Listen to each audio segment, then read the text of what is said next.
各位观众朋友，大家好，欢迎收看10月18日新闻，我是嘉豪。拜登宣布18日去以色列访问，想要到这加沙走廊一间病院，17遭受攻击，造成500个巴勒斯坦民众死亡。这以色列和巴勒斯坦互相指控对方就爱负责任。约旦也宣布取消18本地要伫咧约旦举行的美国、约旦、埃及、巴勒斯坦领导人峰会4方会谈。拜登也声明讲，对这场攻击案，伊是真痛心。白宫伫今仔日也表示，这拜登也延后访问约旦的时间。这是荷兰无法度相信的一幕，救护车到位上升路车是一个荷兰坡的影，转去头部染红的伤者，然后看到一个后头裤拢是花影，过来是已经意识无清楚的人，亲人惊吓哭声为人群当中出来，了后看到的是半个身躯染火伫车昏迷伤者，一台搁一台拢是受伤人救护车到位，安尼警方一直重复。17加沙一间病院发生爆炸，数百人死亡，也是为以色列为报复哈马斯伫77对南部社区地面跨境攻击，发动目前轰炸以来上粗残的一个代志。到底是什么人做的？无人承认。巴勒斯坦卫生当局指控以色列恐袭。على مدير المستشفى الدكتور ماهر عياد ليقول له لقد تم تحذيركم بالأمس بقذيفتين الذي يتم تحذير فيه البيوت 以色列军方表示有真侪恐袭，也有真侪火箭误射。דיווחים כוזבים של חמאס, נכון שאנחנו נלמד את הפרטים. That an analysis of the IDF operational systems indicates that a barrage of rockets was fired by terrorists in Gaza, passing in close proximity to the Al-Hali Al-Ma'adi hospital in Gaza at the time it was hit. 伊斯兰圣战组织发言时还表示，这是被策划甲假造完全无正确，那个想要暗砍因犯对百姓真惊人的罪行甲屠杀，这案件造成死伤惨重，已经引起规阿拉伯世界谴责。Said that it's the Islamic Jihad is responsible for the failed rocket launch. Your response? He is a liar. His spokesperson and digital spokesperson tweeted that Israel did the hit, thinking that there is around this hospital a base for Hamas, and then he deleted. 这代志发生的时机点也真敏感。美国总统拜登才宣布18要访问以色列，高调表态支持。约旦已经宣布取消原定甲拜登甲中东其他国家领袖的高峰会。以色列驻约旦安曼大使馆外口，数十人示威者想要冲入去。约旦河西岸都市黎巴嫩爆发示威抗议，巴勒斯坦安全部队用催泪ga斯扩散反对巴勒斯坦驻地政府主席阿巴斯的群众。阿巴斯宣布取消甲拜登的见面。公司新闻黄文玲报道。伫咧昨有报道着讲，这哈马斯头一届公开人质的影片，一名22岁人质谢姆，伊的妈妈17举行记者会，要求全世界着爱替伊甲这查某囝带倒转来。出现伫哈马斯公开第一期影片当中的这个女性，和亲人证实，就是21岁有法国甲以色列公民身份的谢姆。谢姆的妈妈17伫特拉维夫开记者会。因为影片当中认出查某囝，感受查某囝迄时阵的惊吓。I didn't know she's dead or alive until yesterday. All I knew is that she's might be kidnapped. She had other medical problems, and she must get medical care. And I demand to bring Mia home. At the same situation that she is now. She's hurt now. 谢姆的妈妈讲，因是为伊受苦的人质家属，互人绑票的德国人质家属17伫特拉维夫，甲来访问的德国总理肖兹见面，因提应付亲人相片的牌仔出席记者会。22岁人质脑壳的妈妈讲，伫影片当中看到查某囝遭受各种不当的对待，因为条后甜。So in this time, really. You know, a whole world breaks down. You don't understand. You don't get it. Is that she was on the festival? What happened? Why do people behave like this? 哈马斯初次突袭以色列伫加沙附近20外个社区，甲一个叫做超新星的音乐节。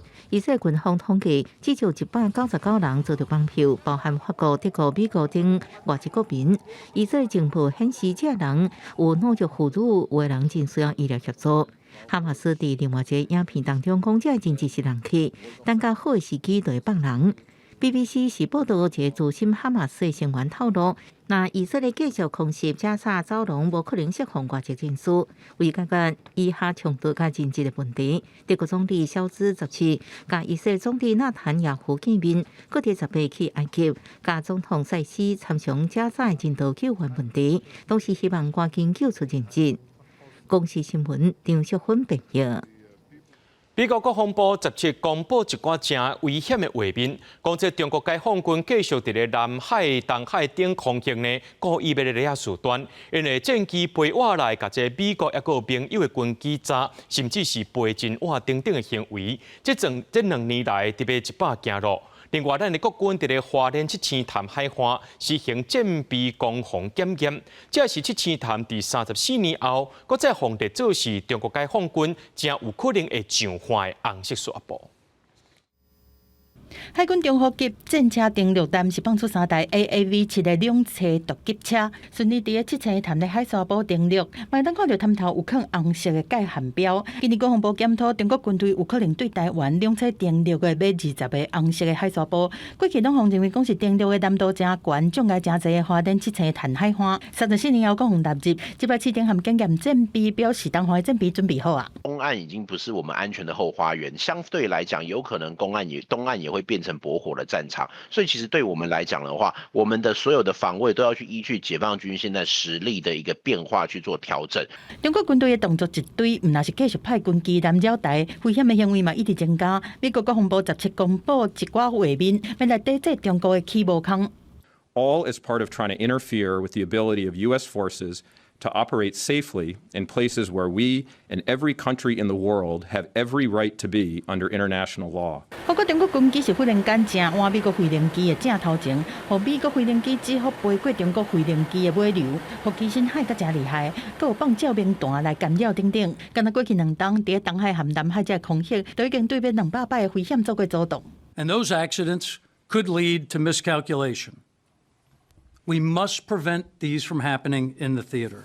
美国要求中国应该停止这种危险的行为，避免发生无必要的意外。国防部印太事务助理部长瑞特纳讲，美国会继续寻求和中国军队建立对顶悬到下骹的沟通管道，但是美国袂防威胁，美军会继续伫国际法准的范围内，安全而且负责任来执行任务。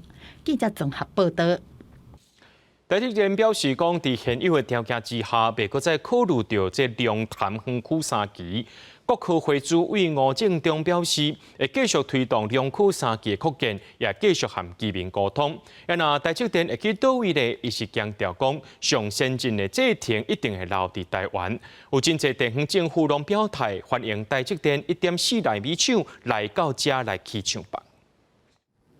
我龙潭区下分区一期青片片土地是3期扩建预定地，将近160公顷。不过，台积电已经表态，伫现阶段条件之下，无去考虑进驻两区3期。虽然唔知台积电要退出的国科会，敢知影退出的理由是虾米呢？台积电它是一个国际级的公司哈，是，它也不希望因为它自己一家公司的发展，让我们这个在地的一些居民有一些这个不谅解哈。10月底起，国科会主会吴正中到立院备询，表示袂因为台积电退出就停止两区3期扩建，强调目前只是先导计划，若要开发到116年才会定收土地。立委也关心台积电1.4纳米厂，敢才是退出龙潭咯？我们还会持续跟居民一起来沟通。那台积电还有机会来吗？那个要靠大家一起努力。大家是国科会还会继续努力吗？当然。那你们希望他到哪里来？这个我袂当讲，你袂使讲，我嘛唔知影安讲。好，事实上要取决台积电。中科。下改到台中园区1期、台南园区3期，也是桥头、南溪园区。吴主委并无表示，只强调台积电上先进制程一定留伫台湾。伫经济委员会出席高雄立委区志慧是大力欢迎到高雄，爱经济部确认未欠水电。现在高雄的供电状况是相对来讲比较充裕、稳定。企业要投资，一定要获得政府的承诺，供水供电没有问题。要国家己屏东县首长也跳出来积极争取。另外，因为台积电退出桃园，引起政治对手批评的市长张善政是呼吁唔通这做，只存政治嘴烂。产业发展是一个国家长远发展大计，非常严肃的课题。要沦落到政治口水，这是非常非常糟糕的事情。反龙潭园区扩建的自救会合约提案，19美国去捷克管理局抗议。另外一点是南美厂未来会伫什么所在？台积公司甲国科会已经拢讲会继续合作评估适合的用地。记者综合报道。受到美中科技战的影响，有风声讲美国要限制人工智慧晶片出口去到中国。这供电协会顾问是认为，可能会造成美国晶片销量大落，影响到台积电的订单。不过，经济部长王美花表示，台湾半导体主要是替外国的 IC 设计配置做代工，全球 AI 晶片拢伫咧欠货，对台湾影响是比较较实。在电动车马道比现身，鸿海董事长刘永伟和飞达创办人黄仁勋是做伙出来，一路车就变做全场的焦点。鸿海科技28举行，刘永伟讲，鸿海研发的低轨卫星已经完成装箱，按算11月升空。黄仁勋徛台嘛，学到鸿海伫伺服器软硬体整合技术有领先的地位，甚至敢若无受到美国金属晶片出口的影响。It's a beautiful car. This is an ideal car for a young couple like Young and me. 美中的科技战是愈来愈热，美国传出讲，宣布禁令，计划要扩大禁止向中国出口先进的人工智慧晶片，或进一步限制出口去伊朗和罗西亚这国家。五个点名回答英特尔和乔比这美国大厂，更加会受到严重的冲击。尤其回答则拄推出弱化版本的 A88和 H88晶片，符合美国进前同意出口去中国的规范。新规定会限制这两款晶片出口。美国商务部长雷蒙多讲，新规定是要控制，袂互中国摕到美国的人工智慧这科技去做军事发展。美国的政府主要的一个目的，就是希望能够拖累中国大陆在 AI 领域的一个相关的一个发展。所以说，中国的晶片厂商未来就不可以投片到台积电。另外，新规定佫甲先进晶片的出口，应该摕到许可的要求，扩大到40外个国家。美国想要来全面封堵先进晶片，透过第三国输去中国。美国半导体产业协会是透过声明批评新的规定对台湾国家安全无帮助，颠倒会损害美国半导体生态系统。曹反映讲，美国晶片销量恐惊会落，会影响台积电和其他晶圆代工的台厂。买主要去决定说要卖给谁，所以第一个比较大的决定是在买主。那我们是一定会follow这个相关的规则。王美花讲，台湾的半导体主要是替国外 IC 设计买主做代工，买主来决定要卖互谁，加上全球 AI 晶片是做卖互卖，对台厂的影响是无遐尼直接。记者综合报道。长远进前传出有第三间业者，甲这美国猪肉标示做加拿大的卫生单位，除了要发业者以外，也移送检调侦办。针对着这款的情形，10月4早起有开记者会，强调稽查这2年半以来，无论是美国猪，或者是其他国家进口的猪肉，拢无检出正肉证。卫生局人员到村口进行稽查，并且同时采检样品，看是不是含有三马精来可多巴胺。因为10月4进行资料检举，讲有关食品通分公司涉嫌甲美国进口的抵抗仪器片产地标示改做加拿大，违反这个食安法，会以上检调来侦办。有涉嫌这个标示不实的问题哈，那我们这个跟桃园讨论完以后，他是用刑法255条做移送。255条就是商业诈欺啦，哈，简单讲就是诈欺的行为。10月4讲，对110年到即阵，总共查验24万5千多件猪肉原料原产地标示，有87件无合格，其中76件无标示，11件标示有错误，总计采罚金额是252万6千块，均并无检出任何猪肉含有内剂。由最近一直传出有美国猪肉标示有出问题，户外界集机有生产地嫌疑。外交部长吴钊燮18号立法院进行业务报告时，坦白讲，台美21世纪贸易倡议谈判，因为美国猪肉事件而出现，一寡忧虑也有冲击。是最近我们碰上的这个逆流，就是说把美猪形容是有食安问题的一个产品。那我想这个可能会造成台美之间的一个贸易上面的这个冲击。吴钊燮强调，美国在地协会已经发布声明，加上主席罗森伯格已经伫台湾，既然要甲美国有贸易协议，台湾人民、台湾政府甲台湾政党拢应该爱接受自由贸易的标准。记者综合报道。中华分园乡公所要打造一个行政园区，2005年要甲行政院申请一块1.8公顷的军方土地，国甲中央申请6000多万的整修经费。不过这18年过去啊，到今又去放伫遐远。监察院认为这公所甲负责督导的这个彰化县政府拢有责任，今仔日通过这纠正案。门口一个小锁行入去，是旧式国军营舍，暗过内底便锁玻璃破去，壁画甲乱糟糟，亲像拍荒。这是伫彰化县分园乡中山路的分园乡行政园区有定地，暗过民众讲10多年来拢无变过，拢是这个模样。外口伊拢无迄个叮当啦，安尼。本来讲要创民宿啊，但是这个民宿好像没有人住吧？哦，大家到上尾大边呀。对不？啊，应该是还是维持这个现状啦，没什么改变。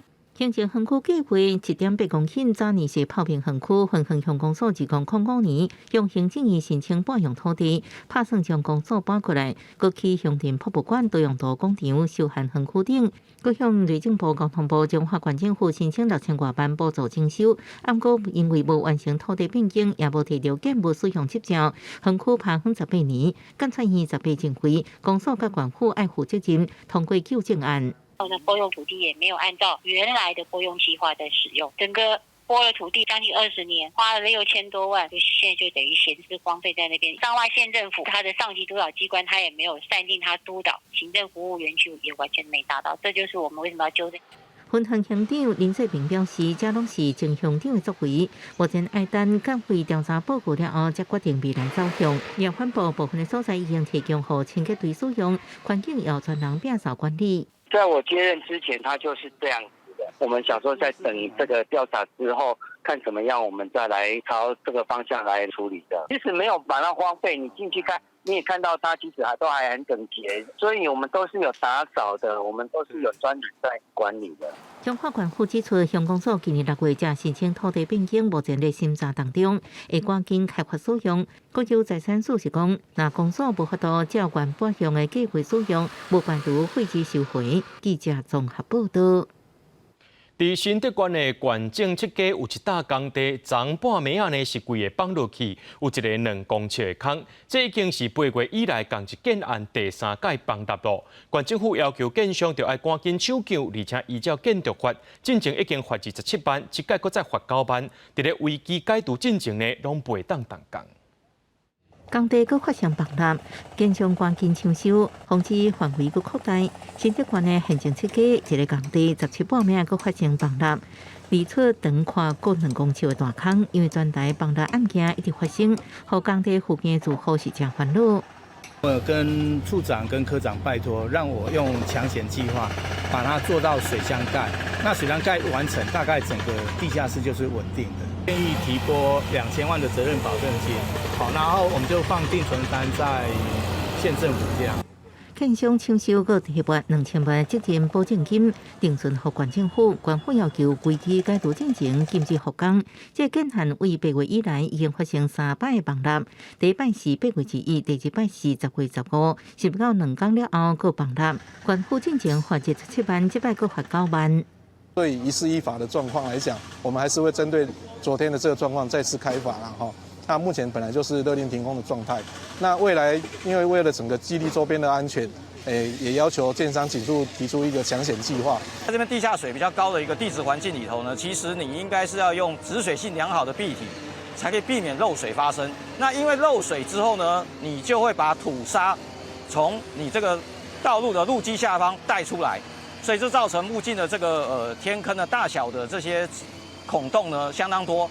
县府邀请土木技师到场勘查，土木技师认为3摆崩塌拢甲基地开发的工法有关系，因为这个工地是地下水位较悬的地质环境，应该按有止水良好的壁体。不过建商用的工法免有效止水，才会致使崩塌一直发生，一定要赶紧抽水，维持一定的水位，避免灾情搁扩大。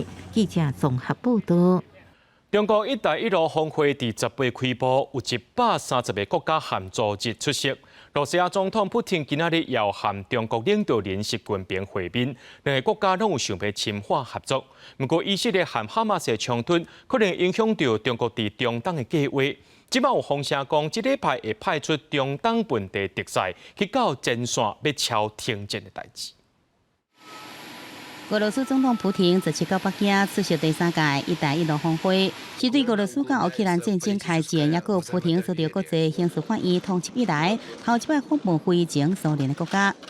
18中国国家主席习近平甲普京进行1对1的会谈。习近平讲普京是老朋友，并且讲两人过去10年，前后见40礼拜，建立良好的工作关系甲真深的友谊。中国甲俄罗斯去年的贸易额达到1900亿美金，双方有意搁再深化政治甲经济合作。普京也讲到北方航道。Уже со следующего года навигация для грузовых судов ледового класса на всем протяжении Северного морского пути станет круглогодичной. 两国政治互信不断深化，战略协作密切有效，双边贸易额创历史新高，正不断朝着我们共同确定的2000亿美元目标迈进。顶开峰会时阵，以色列甲巴勒斯坦武装组织哈马斯正伫交战，也为中国伫中东地区推进“一带一路”带来忧虑。尤其是附近的波斯湾国家是中国重要贸易伙伴，中国有40%以上原油是对中东来进口。以下冲突会造成区域局势不稳定，恐惊影响全球石油甲天然气计价。中国这礼拜派出中东本地特使特巡到冲突的所在，希望出席双方协商。翟俊特使此次访问旨在凝聚国际社会的共识，敦促有关方面停火止暴，推动局势降温，给政治解决创造必要的条件。长期以来，拢甲伊巴双方有联络的俄罗斯，真正伫联合国安理会提出领导停火，不过因为无谴责哈马斯而遭到否决。另外，今年是中国“一带一路”倡议提出的10周年，中国经由输出基础建设来纠集盟友，甲影响力延伸到东南亚、欧陆甚至非洲。不过，超过1/3的“一带一路”投资计划并无替相关的国家带来就业甲劳力，反倒当是助长地方政府的腐败、加重环境的问题，北下劳工，也有无在条型的贷款。公视新闻杨干编译。最近外国无平静，这法国的翻译塞江伫4天前受到炸弹威胁，昨搁再收到啊。另外，伫咧比利时的布鲁塞尔有2个瑞典骹球被防枪杀，这犯罪动机也和最近的以哈冲突有关系。法国巴黎凡尔赛宫再次受到炸弹威胁，警方经过几多点经过的调查，才解除这场炸弹事件。凡尔赛宫也恢复开放。这已经是凡尔赛宫4天内第2遍受到炸弹威胁。C'est une situation bien sûr inquiétante et tendue, mais on peut pas arrêter de vivre non plus. 在法国北部一间学校，13号一个青色的查甫人也倒入去杀人。伊讲伊是 IS 伊斯兰国的战士，大声喊着“禁止地带”。这件事件造成1个人死亡，3个人受伤。其2天包括卢浮宫、凡尔赛宫、巴黎里昂车站拢受到炸弹威胁。法国也立即提悬反恐警戒战绩。中东的以巴冲突继续升悬，法国国内反犹太主义的暴力行为也愈来愈多。目前已经有183个人被逮捕。法国总统马克龙在这伫咧阿尔巴尼亚访问时阵特别强调，欧洲又搁面临着伊斯兰恐怖主义的威胁。Nous avons encore vu hier à Bruxelles, tous les États européens sont vulnérables. Et il y a un retour en effet de ce terrorisme islamiste. 另外，为了要哀悼几天前被伊斯兰激进分子杀害2位瑞典的球迷，17正伫咧欧洲举行的几多场2024欧洲国家杯资格赛，在赛前拢举行默哀仪式。瑞典总理17强调，绝对袂向恐怖主义让步。De här terroristerna vill skrämma oss till tystnad och till lydnad, men det kommer inte att ske. 2位穿着瑞典球衫的骹球迷，16暗伫咧比利时布鲁塞尔，和一位45岁非法居留的突尼西亚籍的查甫人开枪刣死。伊杀人的时阵，讲家己是伊斯兰国的战士，要替穆斯林报仇，大声喊着“禁止地带”。要让这个查甫人在伫咧布鲁塞尔一间咖啡店，和警方开枪拍死。后面总部所在地布鲁塞尔反恐的战绩也自相关的第4级降到第3级。今年进前伫瑞典有批准烧古兰经的活动，引起全球穆斯林的怒火。这边的以巴冲突也互瑞典的民众成为击中穆斯林攻击的目标。公司新闻金焕庆编辑。圣婴现象加上全世界即地球暖化，巴西的亚马逊地区出现可旱，16当地水位显示只有13公尺外，是这171年来上界低水位。这可旱造成武林部落水路交通无法度运作，食食含这个水资源拢无法度运送。可旱也造成特别绝境的亚马逊井水海猪死亡。巴西当地政府表示讲，这场可旱已经影响到超过48万人的生活，而且这可旱可能会来到12月。土地逼起，河马拢打起。巴西亚马逊地区今年是拄到真严重的可旱，荷兰美洲第一大河亚马逊河的水位是降到世纪的新低点，干到13.59公尺，这是1902年有记录以来上低的水位。Nunca vi o Rio Negro estar nessa situação. Ficava baixo, mas não aparecia assim, ao ponto de a gente andar até de moto. Se quiser até andar de carro, é possível aqui, andar aqui. 规条河拢无水，毋然河船拢靠搭伫遮，水路交通拢断去。河林较内面的庄仔头，即马嘛无水无食米，正需要外界提供物资和医疗帮助。É desafiador para as comunidades, porque aquilo que as comunidades não produzem, que é alimento, é o que mais nesse momento é necessário. Assim como a questão de medicamentos, né? A gente acabou de ouvir das pessoas da comunidade o receio de ficar doente, o receio de precisar de um atendimento e ter dificuldade de sair. 气候变迁加上圣婴现象，这场创纪录的可旱已经影响到48万1000人的生活，嘛互河林的生态受到真严重的破坏。因为河水的温度一直起哩，150只特别长整的亚马逊刺龟是拢总热死。但毋但呢，巴西科学部暗算这场可旱至少会到12月，到时圣婴现象的影响会更加明显。公司新闻港文编译。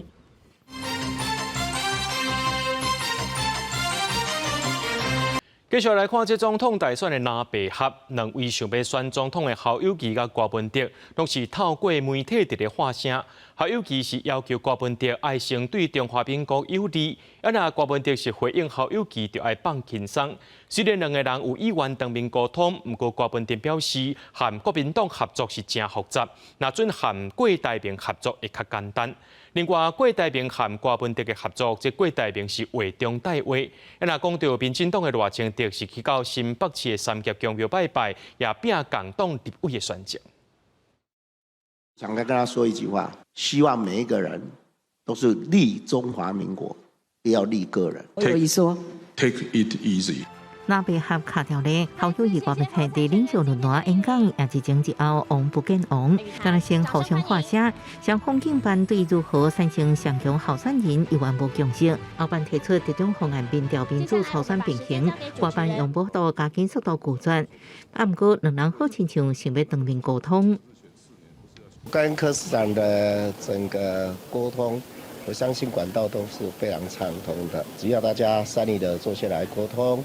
折中方案，大家都可以做好讨论，彼此之间一起共同面对。跟侯友宜当面谈，其实要见面不是不可以，回去考虑看看，能够赢才有用嘛。你合作没有不能赢有什么用？啊，不过郭文哲表示，甲国民党合作真复杂，甲郭台铭较简单。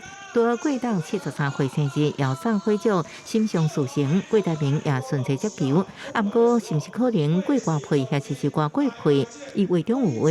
我跟柯主席一直是很熟识的老朋友了。我曾经说过，马上就会拨云见日。我觉得今天的天气不错，我的心情也不错。郭台铭的方向，郭文哲提出咧，应该将总统选举改做两轮投票绝对多数制。另外，有新立官提名代表提家己联署，即向提供每一个人400块奖金，也呼吁支持者照法律办理联署。服务无分党派。这真正就是一个好的民意代表的精神。民进党大清朝是到新北三峡连走两间公庙拜拜，也优待家己人的选情。暗时也去永和甲这地区的党籍立委参选人郑明恩第一摆公开合体，记者综合报道。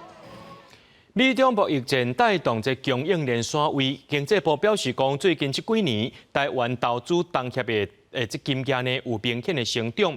今年顶半年，台湾对东协的投资金额有到美金20亿，是这30年来头一届超过对中国投资，成做对外投资的头名。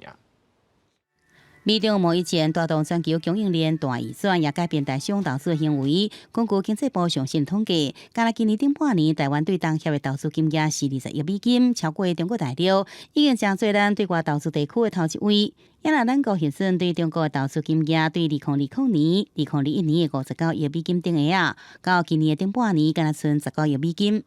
这供应链移转了，像一些手机组装大厂也配合美国的要求嘛，资讯产品、电脑那部分，纺织本来就是长期就在那边布局。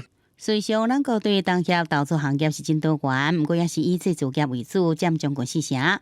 再来是金融保险业占23.5%，批发零售业占22.3%。这间国际物流公司更加在40多年前，中美贸易战开战进前就去东协设立据点。生产力其实应该都是在几百位以上的部分，因为我们都是使用 local hire。学者讲，东协近年来积极推动产业升级加转型，投资产业已经对早期的农业、劳力密集的做鞋啊、成衣、食品加工、家具、脚踏车，到几年前开始有一寡资本密集，也是讲技术密集的产业，包含电子、ICT、电动车等，拢将做东协新兴起的产业。电子资通讯的产业啊等等，过去的其实是非常非常多了，包括这个越南哈，包括印度啊，那另外有一些大厂在马来西亚等等，这几年要不然就是新增加建厂，要不然就是原来的这个厂房去大量的这个扩充。不过，学者也讲，虽然世界各国倾向可行性的供应链，生产基地无可能伫同一个国家，而且东协国家伫几年来快速吸收真侪外资，也不过这个国家的政治变化、政策无稳定性也提悬，尤其是今年以来陆续出现的欠工人，也有限电这个问题，拢互这个投资环境存在真侪挑战。记者陈华报道。外交部和农业部逐年拢会甄选农业水产畜牧业的专业青年大赛，去到新南向国家互相交流这农业经验和技术发展。进前因为这疫情关系停办3年，今年搁再恢复啊。按算要派人去到印尼和菲律宾，除了技术交流，咱的青年大赛也希望会当和新南向国家建立合作平台。挥动你的旗帜。农业青年大赛接过大旗，也担起新南向国家交流的重担。今年外交部和农业部拢会甄选农林畜牧背景的少年家，去新南向国家交流产业的经验发展。今年按算自10月底开始分做2团，前往印尼和菲律宾。农业部讲，嘛因为咱进前经历过巴西2个风波，要安怎去确保区县粮食的食安问题就愈重要。咱鸡卵啦吼，我们的鸡蛋为什么？这个新南向的这样子的一个政策，到底它的那个意涵是什么？最主要就是能够在区域粮食安全方面互补，这个是非常重要。这届计共有24位农业青年大赛要去进行交流，发挥因伫种植、变塘海防治，也佮有养殖等等的专业背景。今年印尼团由第5届百大青农林兴华带领，另外菲律宾团是由有机种植背景的青农柯应运来带团。因讲除了食安和推广台湾产销努力的做法，也希望有技术的交流。我们团队里面其实各个领域都有，就是我们像我们的种植嘛，农业啊，园艺种植，然后畜牧。然后水产养殖，我们团内刚好3个都有。如果说这个东西能够到那边的话，其实能够帮助到他们的收成。我们是希望说，去那边可以做一些栽培技术的交流，那更想要知道说，在这个极端气候的影响，他们是怎么来因应。农业青年大赛团队因希望会当和新南向国家建立合作平台，把台湾农业永续和环保的理念推广出去。外交部和农业部嘛期待透过国际交流，会当深化咱农业创新的能量。记者卢尚如、郑俊由台北报道。高雄某一间国小的导师，伊是提出10项理由，建议毕业旅行囡仔卖炸手机啊，落尾家长也拢同意规班无人炸去，所以引起网络顶头的议论。这校长表示讲，就要尊重不同款的意见，也希望外界尊重老师和家长讨论出来的决定。最近是毕业旅行的季节，高雄这间国小嘛有规划要互毕业生做伙户外教学，但旅游敢会当炸手机，伫咧同学之间有真大的讨论。有班导书面册写出囡仔无适合揸手机的理由，亲像是家长无法度管控时间，手机有可能算掉的，以及旅游无法度进前来享受，最后甲家长达成共识，全班的同学拢无揸手机，所以嘛引起网友真广泛的讨论，正反的意见拢有。我觉得应该是可以接受的，因为有时候家里如果有事情要联络，或者小朋友有事情要跟家里讲的话，也可以分享一下呀。全班只有他跟另外一个同学没有手机，而他回来跟我反映的是，就是同学都只顾着玩手机，没有人要跟他聊天，然后玩扑克牌，可能大家也没有兴趣。3C 产品对同学来讲比较好玩。学校尊重无同款的声音，不过嘛，请外界尊重学校的教学理念。嘛，发现囡仔无揸手机，其实互相的互动更加密切。回归到没有手机那的这个时候的这个旅行，看看是不是能够让孩子能够真的体会到户外教育的意义，这样才不会本末倒置。乡市教育局表示，学生使用手机的规范，通常是特送会当早去学校上课的时阵，嘛会统一来保管。不过管理权限也是伫咧学校，户外教学虽然有一寡春秋的空间，也是由学校来家己决定。记者王刘婷、陈显坤共报道。伫高雄有机关接到民众တင်情，讲高山区中山国小甲营养午餐3项菜1项汤换做是芳甲凉水，或者囡仔早倒回去，而且是早3天，引起家长的不满。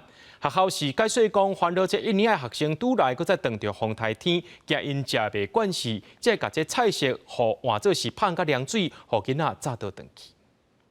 两块芳甲果汁方便食，搁好食，毋过当作营养午餐，恐惊互家长无法度接受。高雄高山中山国小8月30菜单原本是3菜1汤，小鱼新鲜煞变换做芳，连食3天，引起部分家长不满，向平台反映。小鱼先生他以前在幼儿园都没有吃过营养午餐，那为了他们的建立规矩。而且当天我们的实验室到将近12点，所以我们有在网络上公布，就是当天会用餐盒的方式来取代。学校烦恼新生开学适应不良，加上风台期间，业者惊物件歹保存，才改芳方便囡仔早回去。高市午餐工作小树明灯拄风台这状况，经过学校同意换菜单，不过学校无通知家长参加午餐委员会违反定数，业者又将3天的餐费退还给家长。针对该校1年级开学午餐菜色内容及审核菜单程序不符合规定的部分，已责成学校检讨改进。也许他可以派人去学校看一下，看今天的营养午餐跟他所公布的营养午餐的菜色到底一不一样。我觉得这样的措施也是要做啦，因为可以就是说，第一个可以维护到整个学童他在饮食上面的一个安全跟营养。民代认为，其他学校也可能面临同款的问题。学校家长应该建立明确的沟通机制，学校承诺改进。那未来需要换菜色，会在午餐委员会通过了后才实施。教育也提醒各校一定要遵守学校卫生法甲午餐工作手册，照规定办理营养午餐。记者综合报道。伫高雄南仔溪有只公车是规台骑一边，还佫直咧驶，钓民将伊翕落来铺上网络，引起众人的讨论。业者解说讲是为着要方便新种者上车落车，只是这司机呢袂去甲这车身调好正，要若骑一边是袂影响安全。鸦片当中的公车，车身过往这边去，并驶伫车路中，民众上车了后，公车阁继续驶。这是伫南仔溪车路，有民众看到公车外一边驶车，感觉真危险，甲鸦片绑伫线顶，引起大家讨论。有民众认为公车是毋是要绑链，嘛感觉若是骑奥多麦伫公车边啊是真危险。就是高速行驶在路上的话，会觉得好像有点危险这样。公车有轮胎有一些被破坏，或者是缺陷，或者是可能公车超重了这样。如果我是骑在他旁边的骑士的话，我应该会觉得离他远一点会比较好。这样。实际来到客运公司，业者回应讲，会有这款设计是因为方便老大人，也是身心障碍者好就落车。同时会有这种状况，是因为司机刹车时袂记得将车身调转来，不过因为车身有安全装置，时速来到30公里就会自动熄火。所以无影响行车安全。他的驾驶来开车的时候他到站了，他按一开始让升降者可以方便下车啊。所以他回来的时候嘛，可能忘了按复归了，他要直接开了。可是这种车它有装置，它到30公里嘛，它就会做复归了。原来公车并无故障，这个体贴的设计是利用油压的系统，让车身会当去一边，方便老大人也是身心障碍者。虽然车歪一边，不过并未影响公车内底民众。记者钟义辉、区昭勇高雄报道。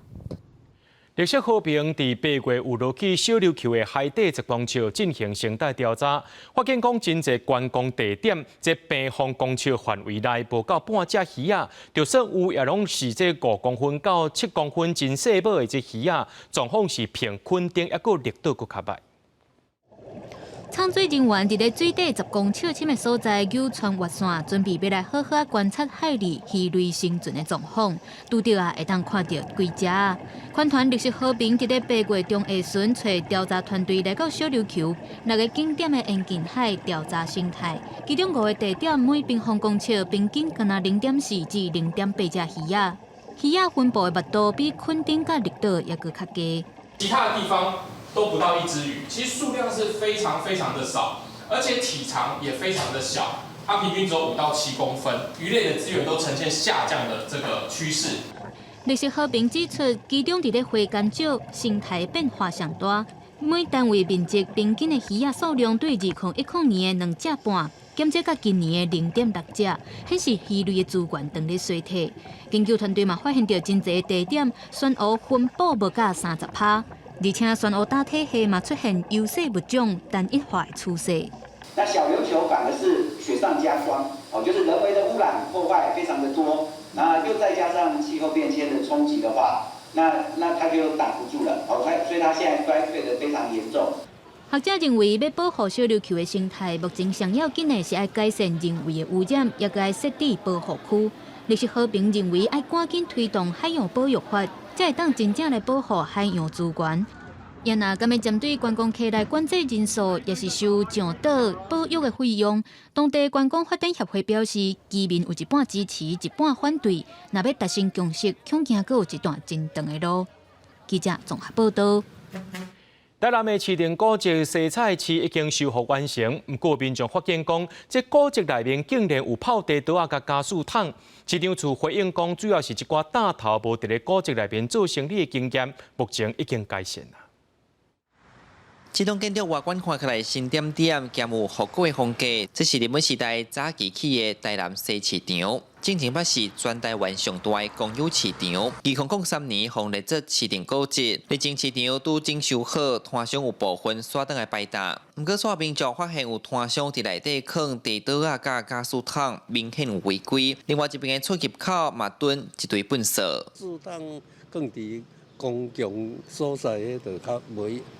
较袂使啊！无时啊吼，是讲爱食一个地安尼啦，伊随食了尔，咱嘛随收啊啦。那边有摊商出来斗杯货，市长处嘛回应，已经派人来请啊，来加强市场经营教育。那未来我们会加强所有摊商在古迹市场经营的一个教育。同款是8年的市啊，也有东菜市，近来传统市场面对连锁卖场的竞争压力，佮加上各种病毒、世界化，地区经济民众就较少去市啊。有摊商的头家讲，营业额参因过比至少减3成，有摊商不得已只好做转型。即卖人吼食少啊，所以吼销售量吼，伊个销售额吼嘛拢会降低啊。没像以往讲遐尼好啊，下降差不多2、3成。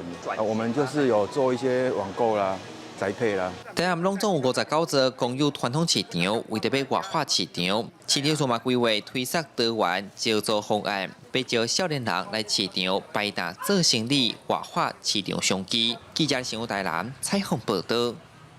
国立台湾图书馆最近办真侪汉诗活动，除了展览讲座，也有台语客语的汉诗吟唱比赛，带观众朋友做回来看。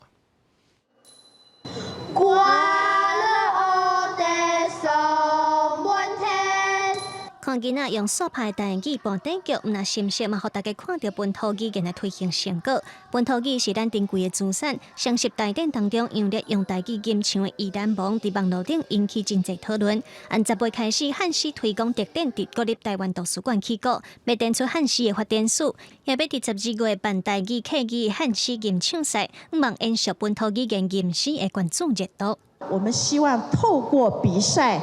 更落实在平常的素养中，所以明天开报名，12月好让全国的高中以下的学生来报名来比赛。立法院长尤锡坤指出，1950年代了后，独尊华语做国语，本土语言退出校园，一直到2018年国家语言发展法三读通过，甲台语、客语、原住民语等等拢叫做国语，保障族群语言的传承、发展和公共传播。尤锡坤嘛感慨，有即卖的成果是真无简单。国庆大会甲早大会地属拢是国语嘛，咱即届至少伫内底有用台语来朗诵汉诗。而且佫有请杨丽安排杨丽来吟唱。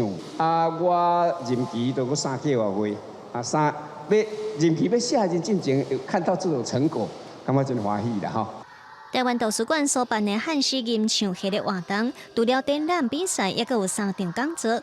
像经营活水来采访卖酱业黄进兰，也是其中的一场。希望透过多元的活动，互本土语言生活化。记者卢尚如、曾俊尧台北报道。无人计程车今年8月开始伫咧美国旧金山地区24点钟营运，上百台的无人计程车登记要叫车的人客已经有10万人了，咱先看声音。伫 APP 顶面搜索地图顶面温准的上车所在，市值就显示等车时间。It shows 6-minute pickup。车一来就发现问题啊！停车所在唔知要哪上车，因为是无司机，我都叫伊开到头前，小线一个照到上车。伫牛毛顶面试一个启动的开关，车就会开叮当咯。虽然驾驶座是空的，无人伫开车，也毋过坐起来是真自然。这是因为车顶装有 LiDAR 一种镭射探测，也佫测试这个距离的系统。拄着黄灯会停落来，连大路常常有人冲出来举停止牌，也应好好来处理。原来这个收费是以需求甲供给来竞争价格决定的，免收费。出发的时阵报价甲实收的价格是同款，比优步也较好，所以民众的接受度是真悬。不过2个月前，加州公共事业委员会批准无人计程车24小时应营运到即阵。不过却是常常听到有车开伫路的这种交通状况。其实就是昨天，有一辆车子就在马路中间就停了，就在三藩市就停了。为什么呢？前面有一个大货车就停在前面，两边都停了车子，它停在前面，那这车子就不知道该怎么办了，对不对？那还有一个情形就是说，这个有一辆车子。他在转弯的时候就卡住了交流道，那我自己开车就旁边绕过去，他呢就不知道怎么办。专家讲，这限制必须等到路的8成的汽车拢采用某一种自动驾驶系统，并且连上网络，因互相沟通了后，多切交通，才有法度互这个无人计程车真正是真好用，达到安全无问题的城市再进化。公视新闻综合报道。最近天气一变化，明仔载气象咱做伙来详细看。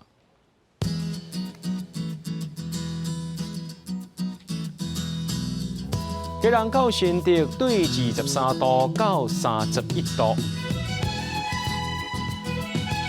苗栗到云林对22度到31度，嘉义到屏东对23度到31度，宜兰花莲台东对22度到29度。平湖金马马祖对21度到28度。伫新闻最后，感谢各位观众朋友伫今仔日收看《AM 新闻》，我是嘉豪，明仔载暗时同一时间咱再相会。